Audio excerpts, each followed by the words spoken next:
Bom dia, gente, tudo bem? Vamos então para nossa última aula gravada, queridos? Vamos lá? Dando tudo certo, semana que vem estarei com vocês aí em sala de aula, tá? Na próxima sexta-feira. Hoje então é a nossa última gravação, tá bom? Nós vamos não fechar essa lista, tá? Porque eu deixei um grupo de questões para resolvermos em sala de aula, tá? Hoje, nesta última aula, eu convido vocês a fazer o seguinte. São os exercícios de Kierkegaard, de Schopenhauer, de Nietzsche, fenomenologia e existencialismo. Ok? São esses os exercícios. Escola de Frankfurt e Hannah Arendt, vocês vão ver que está até aqui na lista, tá? No dia 13 de setembro, onde eu estarei de volta. Então tragam a lista de novo na próxima semana, tá? Por hora, então é questão 61 até a questão 75. 61 a 75, 15 questões, tá? Boa resolução para vocês. Acabando 45 minutinhos, volto, tá bom? Até já. Ok, voltando agora. Kierkegaard. Vamos lá. Kierkegaard, filósofo ainda moderno, indo ali para a contemporaneidade. Lembra? A questão é o pai do existencialismo, questão existencial. Vamos ali, questão número 61. 61. Pode ir, Luiz? Aí, beleza. Ah lá, pronto, tô aí. Aí. Queridos, questão 61, ó, bem conceitual, tá? O filósofo dinamarquês Søren Kierkegaard identificou 3 estádios. Estádio é uma palavra para estágio, tá? Estágio, etapa, a mesma coisa, não acho esquisito. Distintos ou modos de existência. São eles. Vamos lá. Lembra que a gente falou, ó, o Kierkegaard ele traz muito a questão da angústia, né? Então a angústia humana é uma parte da existência incontornável. Nós vamos viver angustiados, por quê? Porque nós somos livres. E a liberdade causa angústia. A necessidade de você precisar escolher entre A, B, C, saber que você vai escolher o A, pô, você vai abrir mão do B e do C. Você não sabe se vai dar certo a escolha que você fez. Paciência. Ele fala, faz parte da vida. E é aí o sentimento que sai dessa liberdade, que é angústia, é inevitável. É melhor abraçar. E ele fala, são 3 as maneiras que você pode lidar com a existência angustiada. Estágio estético, que é baseado no prazer. Estágio ético, que é baseado na moral. E o estágio religioso, que é baseado no vínculo com algo a mais. E existe uma hierarquia nesses estágios. Para ele, o estético é o inferior, seguido pelo ético, e o estágio religioso é o melhor de todos. Tá? Então basta que você encontrar a questão que coloca esses 3. E se você for ver, ó, estádio empírico, racionalista e existencialista, não tem nada a ver. Estádio científico, religioso, jurídico, não. Estádio estético, ético e religioso, é isso. É C. O D fala que é ético, jurídico e existencialista, não. E o E é estético, técnico e filosófico. Não tem nada a ver. Tá bem? Então, alternativa C de cachorro. Vamos seguir aqui. Vamos fazer uma do Schopenhauer agora, vamos fazer uma de cada, tá? E a gente vai voltando dependendo do tempo. Vamos para a questão 64. Lembrando que Kierkegaard, matéria de Enem, tá? Schopenhauer, matéria de Enem também. Questão 64. Schopenhauer, aforismo para a sabedoria da vida. Vamos procurar o comando aqui. O trecho destaca uma ideia remanescente de uma tradição filosófica ocidental, segundo a qual a felicidade se mostra indissociavelmente ligada a. Então, pô, cadê a felicidade pro Schopenhauer? Pô, mas tem felicidade, prof? Porque você falou que tem aquela... A gente tem um problema, de acordo com o Schopenhauer também, que é intransponível, que é o problema da vontade, né? Que nós vimos o famoso pêndulo de Schopenhauer. O pêndulo, aquela imagem em que o pêndulo é a vontade humana. Vou pegar o lápis aqui, ó. O pêndulo é a vontade humana. E esse pêndulo, ele pendula entre a dor de não ter e o tédio de não ter o que querer. Vamos lá? Vamos pegar o exemplo que a gente sempre trabalha, né? Essas etapas da vida. Vocês querem passar no vestibular. Aí é aquilo, né? Enquanto não passa no vestibular, é a dor de não ter o que deseja. Aí passou no vestibular, tem a festa, tem que ter mesmo. Comemora, faz churrasco, pede salgadinho, rapa a cabeça, escreve aqui no braço, vem tirar foto aqui com a gente abraça, aquela festa. Aí passa um tempo, poxa, o que eu quero da minha vida agora? Você não tem mais o que desejar e você fica no tédio de não ter o que querer. E pro Schopenhauer, Esse pêndulo não desaparece, a gente fica pendulando entre a dor de não ter o que quer e o tédio de não ter o que querer. Putz, mas o que eu faço na minha vida então? Pois é, tem que achar uma saída dentro dessa realidade da vontade que nunca cessa. E aí, essa tal felicidade que está sendo falada nessa questão. Sentimos que toda satisfação de nossos desejos advinda do mundo assemelha-se à esmola que mantém hoje o mendigo vivo, porém prolonga amanhã a sua fome. A resignação, ao contrário, assemelha-se à fortuna herdada. Livra o herdeiro para sempre de todas as preocupações. Olha que loucura isso aqui. Ele nos compara a um morador de rua que ganha esmola. Se você alcança o que você deseja, você ganhou uma esmola. Só que isso vai te incentivar a desejar mais em prol de outras esmolas. Pera aí. Então, as coisas que eu quero são esmolas por Schopenhauer? São. Até as melhores coisas, tipo passar no vestibular, por Schopenhauer é. Nossa, que bad, né? Que triste. Pois é, por isso que ele era chamado pessimista, né? É a visão dele. E para ele, olha a palavra que é a chave aqui. A resignação assemelha-se à fortuna. A resignação, você se resignar, você aceitar, você acalmar essa sua vontade, é o caminho. É o caminho para a felicidade. Para a apateia. Apateia, a é o não, né? Pateia, patos, é dor. Paixão. É calma. Respira. Vamos segurar um pouco este desejo imparável e só se resignar com o momento do agora. Ok? Então vamos ter que encontrar alternativa que te fala dessa resignação, dessa paz interior. Aqui. O trecho destaca uma ideia remanescente de uma tradição filosófica ocidental, segundo a qual a felicidade se mostra indissociavelmente ligada a A. Fugacidade do conhecimento empírico. B. Administração da independência interior. C. Consagração de relacionamentos afetivos. D. Liberdade de expressão religiosa. E. Busca de prazeres efêmeros.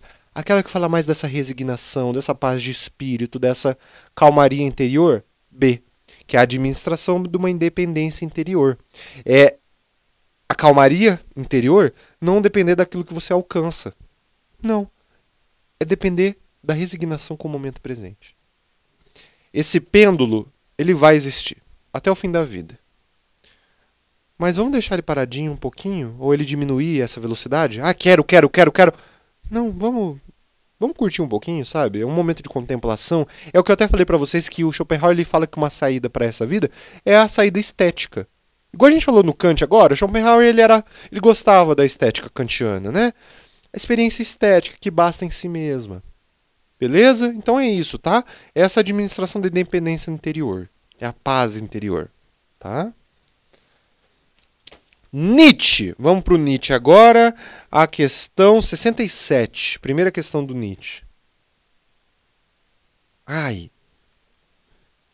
Da UFO. Lembra que Nietzsche, principalmente estética, né? Que é o que a UEL está pedindo. E essa é uma questão de estética. Nietzsche, em O Nascimento da Tragédia. Lembra que eu levei para vocês num livrinho pequenininho? Roxo. Nascimento da Tragédia, primeiro livro que o Nietzsche publicou. Assinale a alternativa que descreve corretamente o dionisíaco e o apolíneo. Vamos ler o texto antes de explicar? Nietzsche escreveu: E vede, Apolo não podia viver sem Dionísio.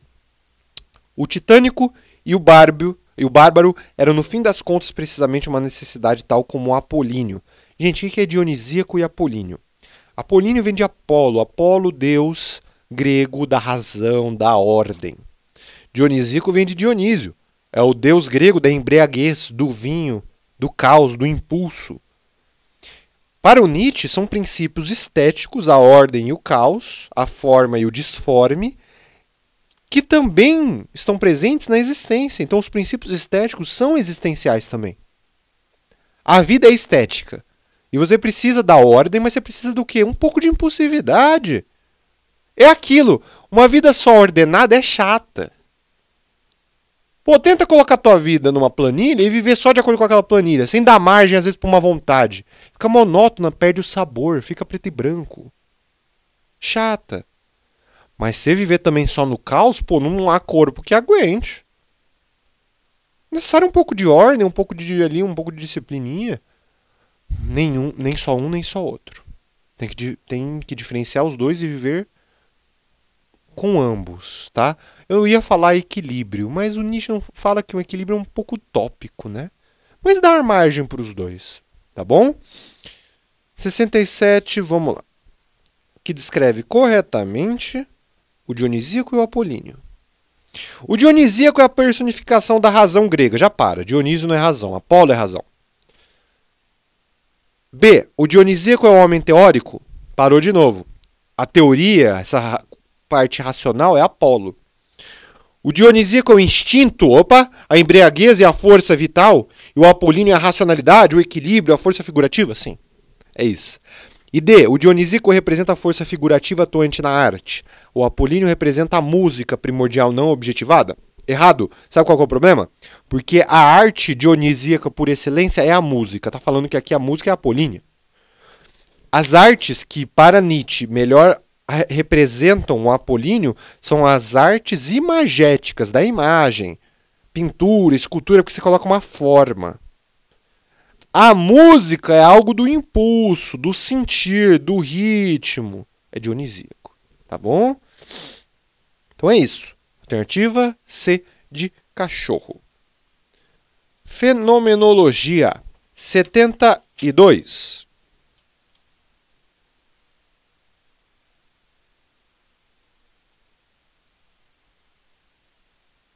Aí, vamos lá. 72. Qual é o postulado básico da fenomenologia?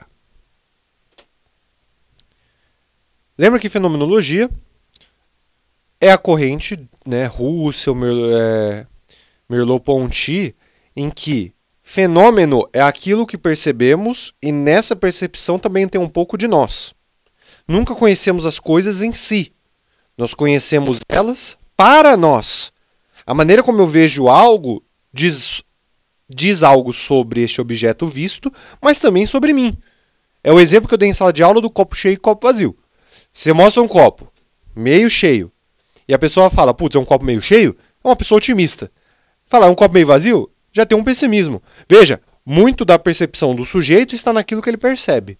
Isso é fenomenologia. Vamos ver a alternativa que mira neste ponto.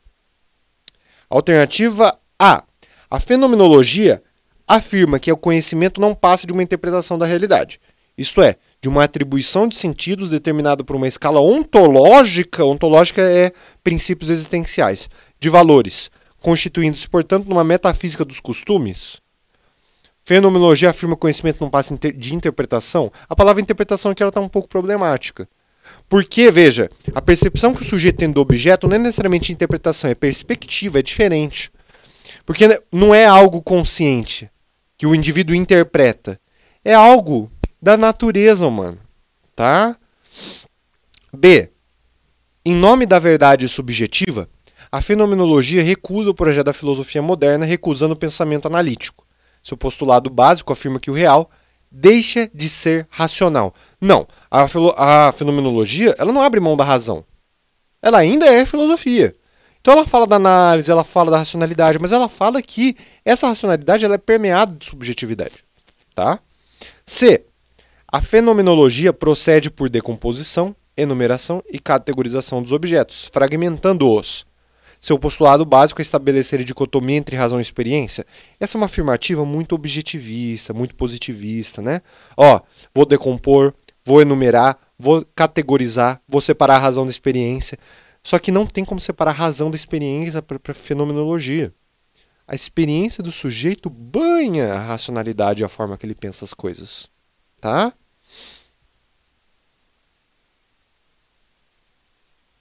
D. A fenomenologia pretende realizar a superação da dicotomia razão-experiência no processo do conhecimento, afirmando que toda consciência é intencional. Grifa isso. Toda consciência é intencional. Ou seja, o objeto só existe para um sujeito que lhe dá significado. Lembra que, uma coisa que a gente falou em sala de aula. Não existe a consciência sozinha. A consciência é sempre a consciência de algo. Se eu falo para você, tenta pensar em nada, não dá. Tenta pensar em nada. Difícil. A gente pensa na palavra nada. a gente pensa no escuro, a gente pensa em preto, na cor preta. É sempre a consciência de alguma coisa, tá? Então, o conhecimento, ele não é só o objeto em si. Ele não dá. Ele também é o significado que o sujeito põe por objeto. Isso aqui tá perfeito. E o postulado básico da fenomenologia é a metafísica fenomenológica, isto é, voltada para o reconhecimento do ser em si dos fenômenos. Portanto, vinculada a uma noção de ser abstrata e uma consciência transcendental. Qual que é o problema aqui? Reconhecimento do ser em si dos fenômenos. Não tem como a gente tocar o ser em si dos fenômenos. Não tem. Não tem como a gente conhecer as coisas em si. Nós conhecemos as coisas para nós. É a subjetividade, né? O fenômeno é isso. Fenômeno é o fenômeno, aquilo que se manifesta para o sujeito. É a origem da palavra no grego. Alternativa D de dado. E por fim, vamos para a questão 74, que é do existencialismo. Tá? Essas foram as que eu levantei agora, mas a gente pega mais algumas questões depois. 73. Sartre, questão do método. Sartre, filósofo existencialista. A ideia filosófica de Sartre no texto acima considera como o mais alto grau de reconhecimento. Vamos ler o texto. Se a filosofia deve ser, ao mesmo tempo, totalização do saber, método, ideia reguladora, arma ofensiva e comunidade da linguagem, se essa visão do mundo é também um instrumento que trabalha as sociedades carcomidas, se essa concepção singular de um homem ou de um grupo de homens torna-se a cultura e por vezes a natureza de tua classe, fica bem claro que as épocas de criação filosófica são raras. Se a filosofia deve ser, ao mesmo tempo, totalização do saber, método, ideia reguladora, arma ofensiva e comunidade da linguagem, se essa visão de mundo é também um instrumento que trabalha a sociedade carcomida, se essa concepção singular de um homem ou de um grupo de homens torna-se cultura, fica bem claro que as épocas de criação filosófica são raras. Ele está criticando aqui. Percebe a crítica? Se a filosofia ela é só conjunto de saber, está errado. Não é só produção filosófica. Se ela é só criação de cultura, está errado. Não é criação filosófica do mais alto nível. Poxa, então qual que é a criação filosófica do mais alto nível? Vamos lembrar do existencialismo. O existencialismo ele tem como principal proposta o indivíduo pensar a própria existência por si só. Se eu deixo que outro fale por mim, decida por mim como eu vou levar a existência, é uma posição alienada e é uma posição que o Sartre vai falar que é de má fé. Se a gente está trilhando um caminho que foi escolhido por outro, nós não assumimos a responsabilidade pela nossa própria existência. Logo, é má fé. Feliz aquele, o Sartre diz, que é responsável por si, pelas próprias decisões, mesmo sabendo que elas podem não dar certo. Então a filosofia ela tem que propor ao indivíduo o pensar a si próprio, pensar a própria existência. É isso que ela tem que propor. Se a filosofia ela vai ensinar, apontar o indivíduo, ó, faz isso, para o Sartre está errado. Porque aí de novo, você tira a responsabilidade do indivíduo. Ele joga toda a responsabilidade da existência dele para a filosofia, para o pensamento filosófico. Não, ele tem que pensar e decidir por si só. Para Sartre, nós estamos condenados à liberdade. Se assim é, vamos ver como que nós vivemos nessa cela, mas nos nossos próprios termos. Ok? Vamos lá, 73. É 73... Isso, é a 73. Vamos lá. A reflexão, o mais alto grau de conhecimento é a reflexão crítica do homem na sua existência? É o valor do conhecimento no âmbito da essência? É a concepção do homem como criação divina? É o primado do conhecimento revelado? Ou é a raridade do conhecimento absoluto? Gente, a única que bate aqui com a concepção existencialista é o quê? É a reflexão crítica do homem na sua existência. É você pensar criticamente a sua própria existência. A B está errada porque fala de essência, e a existência precede a essência para o existencialismo. É a concepção do homem como criação divina? O existencialismo do Sartre é ateu. Não tem uma figura divina, nem uma essência. O primado do conhecimento revelado não é revelado, é criticado, é pensado. E a raridade do conhecimento absoluto não tem conhecimento absoluto. O que vale para mim não necessariamente vale para você, em termos existenciais. Tá? Alternativa A, de amor. Fazer 74 do Enem. Uma questão legal, pô. Ela traz literatura, olha só. traz Shakespeare. Este solilóquio pode ser considerado um precursor do existencialismo ao enfatizar a tensão entre, olha que legal, ser ou não ser, o famoso, né? Ser ou não ser, eis a questão. Morrer, dormir. Dormir, talvez sonhar. Aí está o obstáculo. Os sonhos que hão de vir no sono da morte, quando tivermos escapado ao tumulto vital, que dá à desventura uma vida tão longa. Vamos interpretar isso aqui. Ser ou não ser uma questão existencial, é preferível dormir. Pô, descansar. Chega. É preferível o sonho que vem da morte. Porque quando tivermos escapado ao tumulto vital, que dá à desventura uma vida tão longa. O que é o tumulto vital? É o tumulto da vida. A vida ela é tumultuosa. Ela é desgastante. Viver é desgastante. É angustiante. Mas ainda é vida. E aí a proposta do Sartre é abraça a angústia. É igual Kierkegaard. Kierkegaard é um existencialista cristão. Sartre é um existencialista ateu. Os dois falam, tem angústia. O Kierkegaard ele fala, vamos colocar essa angústia no âmbito religioso. Nós não nos bastamos. Nós somos seres angustiados. Vamos recorrer a alguém que pode ajudar com a angústia? Papai do céu, vamos. Sartre fala, querido, né, papai do céu, você tem que se virar. Abraça a tua angústia, boa sorte com ela. Melhor viver a angústia com a responsabilidade pelas próprias decisões do que viver angustiado por decisão feita por outrem. É isso que ele vai nos convidar. Toma a banca, filho. Ah, eu quero fazer tal curso. Por quê? Porque eu quero. Vá com Deus. Ou melhor, pro Sartre não vai com Deus, você só vai. É você que escolheu? Vai ter angústia. Ah, mas peraí, se eu for pra medicina... Você quer ir pra medicina? Não, não quero. Mas é que dá dinheiro, tudo mais, né? É o mais valorizado, eu vou. Aí eu não preciso viver angustiado. Vai ter angústia lá. Essa é a ideia. Qualquer caminho vai ter angústia. Procurar um caminho livre de angústia é viver uma ilusão. Não dá. Essa é a problemática do existencialismo. Este solilóquio pode ser considerado um precursor do existencialismo ao enfatizar a tensão entre. Então, por que ele é um precursor do existencialismo? O que está em Shakespeare que está na filosofia do Sartre? A consciência de si e a angústia humana, a inevitabilidade do destino e a incerteza moral, a tragicidade da personagem e ordem do mundo, racionalidade argumentativa e loucura iminente, a dependência paterna e impossibilidade de ação. Olha, queridos, a questão ali é uma questão existencial da consciência de si mesmo, do eu sou ou não sou? Para onde que eu vou? E a angústia de ter que viver. Alternativa A. A B fala de uma inevitabilidade do destino. Corta ali, por favor, Luiz, pro texto. Obrigado. Imagina. A inevitabilidade do destino não está falando de... Não tem esse destino. É baseado em escolha da existência. A tragicidade do personagem, a ordem do mundo, não tem uma ordem do mundo prévia. Racionalidade argumentativa? Não. Dependência paterna? Também não. Não está falando de uma figura paterna pela qual é dependente. Está falando do problema da existência do indivíduo. Ponto. E como que este indivíduo vai lidar com este problema existencial. Ok? Vamos pegar mais um exercíciozinho.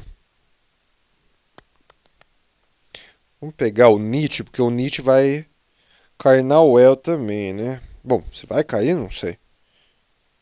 Mas ele está lá. E vamos pegar, inclusive, a questão da UEL do Nietzsche. Questão 69. E não faz muito tempo, tá? Essa questão aqui, eu acho que tem uns 2 anos. Aqui, ó, questão 69 na UEL. O Nietzsche, ele voltou, ele entrou nos autores do Manual do Candidato há pouco tempo. Acho que é pós-pandemia, se eu não me engano.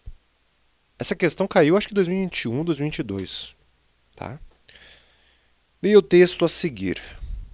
Nietzsche, o nascimento da tragédia, novamente, né?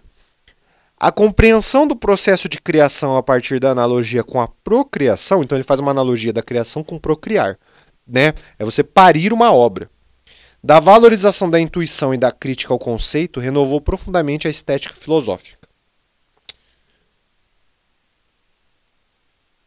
Deixa eu ver aqui. A respeito da teoria nietzschiana da criação, manifesta na sua interpretação do Apolíneo e do Dionisíaco, assinale a alternativa correta. Vamos ler o texto. Teremos ganho muito a favor da ciência estética se chegarmos não apenas à intelecção lógica, mas à certeza imediata da introvisão de que o contínuo desenvolvimento da arte está ligado à duplicidade do Apolíneo e do Dionisíaco. Da mesma maneira como a procriação depende da dualidade dos sexos, em que a luta é incessante e onde intervêm periódicas reconciliações. Nietzsche está falando o seguinte: para que a arte ela surja, a experiência artística, é necessário que o Apolíneo e o Dionisíaco tenham uma relação entre si.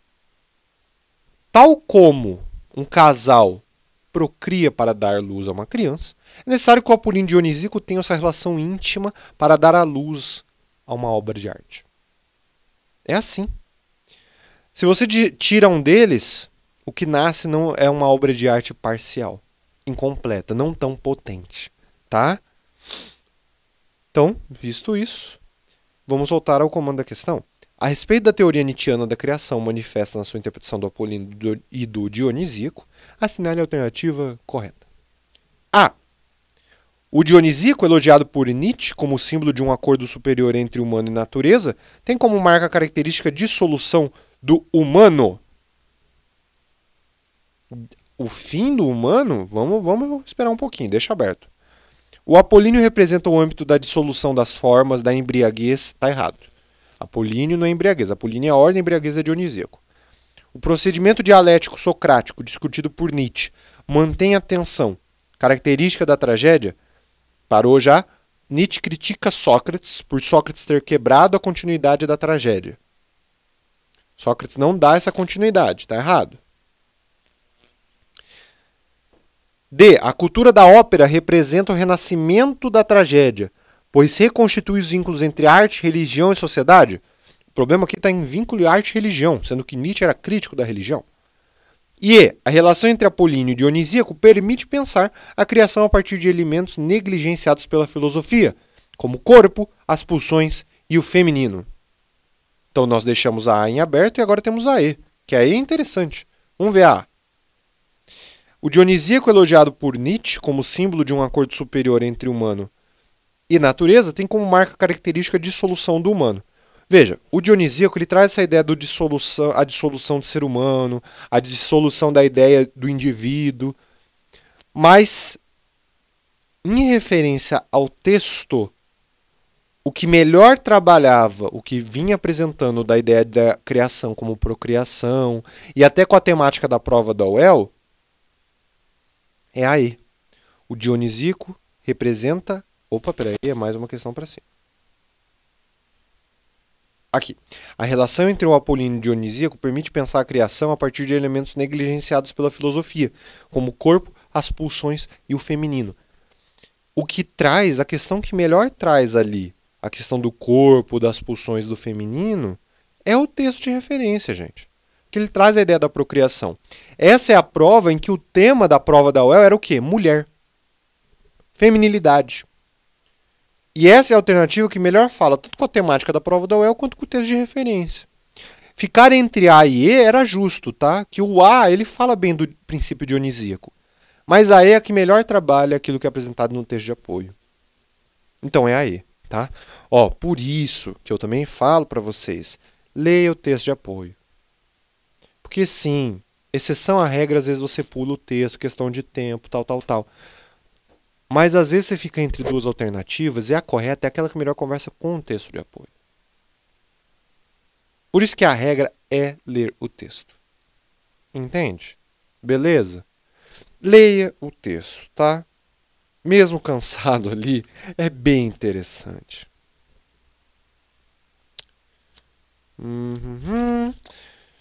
Queridos, vamos fazer o seguinte. Vamos encerrar aqui, tá? Essa vai ficar um pouquinho mais curta, tá? Aí vocês têm um pouquinho mais de intervalo neste dia 6 de setembro, tá?